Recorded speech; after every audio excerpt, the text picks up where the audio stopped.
Salut à tous et bienvenue dans cette première édition de Why. Et pour cette première édition, j'ai décidé de parler de la transpiration. Oui bon, je sais, c'est pas très ragoûtant, mais j'ai choisi ce sujet pour une raison particulière. À chaque fois que je fais quelque chose, je transpire à mort. Donc aujourd'hui, on va parler de transpiration.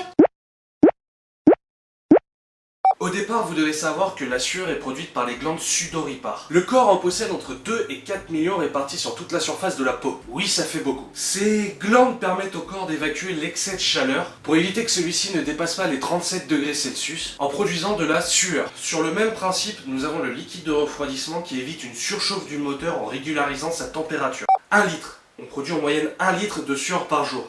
Et pour 1 à 3% de la population, ça peut aller jusqu'à 10 litres par jour. 10 litres. Est-ce que vous vous rendez compte ce que ça fait 10 litres de sueur par jour?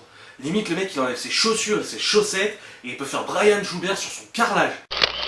La majorité des glandes sudoripares se situent au niveau de la plante des pieds, de la paume des mains, des aisselles et de l'aine. Petite chose amusante, on en trouve 10 fois plus au niveau de la paume des mains et de la plante des pieds que sur le dos ou le ventre. Et contrairement à la légende, la sueur est inodore. L'odeur que l'on sent en général est due aux déjections de bactéries qui se trouvent juste sur la surface de notre peau. Et pour finir cette vidéo, nous avons deux types de glandes. Les écrines qui sont majoritairement disposées sur le haut de notre tête, sur la plante des pieds, la paume des mains et les aisselles. Elles s'activent dès la naissance. Les apocrines se situent surtout au niveau génital et axillaire. Elles ne s'activent qu'à la période de l'adolescence où la poussée d'hormones est la plus importante.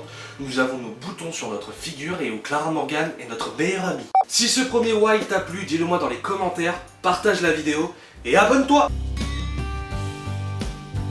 Et si jamais tu transpires énormément comme moi, n'hésite pas à vivre dans un congélateur. Même si je dois avouer que parfois, c'est pas super pratique.